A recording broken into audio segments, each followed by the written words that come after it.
अगला सवाल लेते हैं मुदित का। इनकी उम्र 37 साल की है, 2 बच्चे हैं, 6 साल और 9 साल। इन्होंने गोल्स अपने लिए कुछ तय किए हैं। 50 लाख चाइल्ड एजुकेशन के लिए, 50 लाख घर खरीदने के लिए लगभग 10 साल में, 3 करोड़ 18 साल में चाहिए रिटायरमेंट और बच्चों की शादी के लिए। इनके पास सेविंग्स में है लगभग 50 लाख रुपए। In terms of term plan इनके पास कवरेज 50 लाख की है, हेल्थ इंश्योरेंस 3 लाख है इनके पास, इमरजेंसी फंड बना रखा है 1.5 लाख का, ईपीएफ 6 लाख है, एनएससी 1 लाख है, पीपीएफ अमाउंट 5 लाख है इनके पास, और इन्होंने कुछ डायरेक्ट इक्विटी में पैसे लगा रखे हैं, 6 लाख वैल्यू है, लॉस में फिलहाल चल रहे हैं। एसआईपी वैल्यू 3.2 लाख की है और मार्च 2025 से इन्होंने शुरुआत कर रखी इन्वेस्टमेंट की।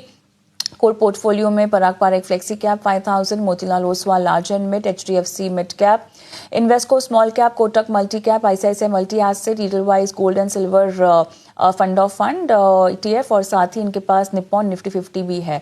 और बाकी इनके पोर्टफोलियो में एसबीआई का पीएसयू फंड है, Nippon value fund, Tata digital India इनके पास है, और यही आपसे रिव्यू करवाना चाहते हैं।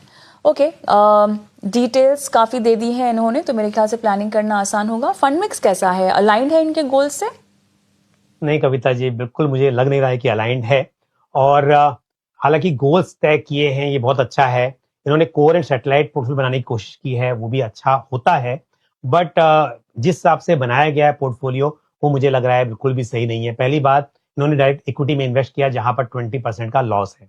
इसका मतलब आपको स्टॉक सिलेक्शन में थोड़ी दिक्कत है और आपने शायद सही समय पे शुरुआत नहीं की है। तो क्यों ना आप म्यूचुअल फंड्स में इन्वेस्ट करें जहां पर फंड मैनेजर की एक्सपर्टीज का आपको फायदा मिल सके। तो डायरेक्ट स्टॉक्स में इन्वेस्ट करने के बजाय आपको म्यूचुअल फंड में करना चाहिए, और वो भी चाहे हो सकता है आपका लॉस भी है, पर वो लॉस और बढ़े इसके बजाय यदि प्रोफेशनल की हेल्प लेकर आप वहां से निकलकर या तो उस पोर्टफोलियो को ठीक कीजिए, या वहां से निकलकर आप म्यूचुअल फंड्स में इन्वेस्ट कीजिए, तो शायद आपके लॉन्ग टर्म गोल्स के लिए बेहतर रहेगा। दूसरी बात, आपने कोर एंड सैटेलाइट पोर्टफोलियो बनाया, पर ये ऐसा नहीं है कि हर इन्वेस्टर को कोर एंड सैटेलाइट पोर्टफोलियो बनाना ही है। सैटेलाइट पोर्टफोलियो किनके लिए होता है? जिन्हें टैक्टिकल एलोकेशन करना आता है। यानी कि आप मान लीजिए 75% 80% एलोकेशन जो है वो कोर पोर्टफोलियो में रखें जहां पर डाइवर्सिफाइड फंड है, और 20-25% एलोकेशन आपका ऐसे फंड्स में, थीमेटिक या सेक्टरल फंड में है, जहां पर आप एक्टिवली उसे टाइम टू टाइम चेंज कर सकते हैं।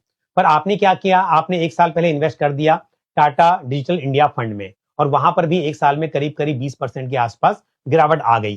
तो मतलब कि सैटेलाइट पोर्टफोलियो बनाने के लिए काफी एक्सपर्टीज चाहिए होती है, सही समय पर सही फंड का चुनाव। जैसे हमने देखा पहले सवाल में कि किसी ने निप्पॉन इंडिया ताइवान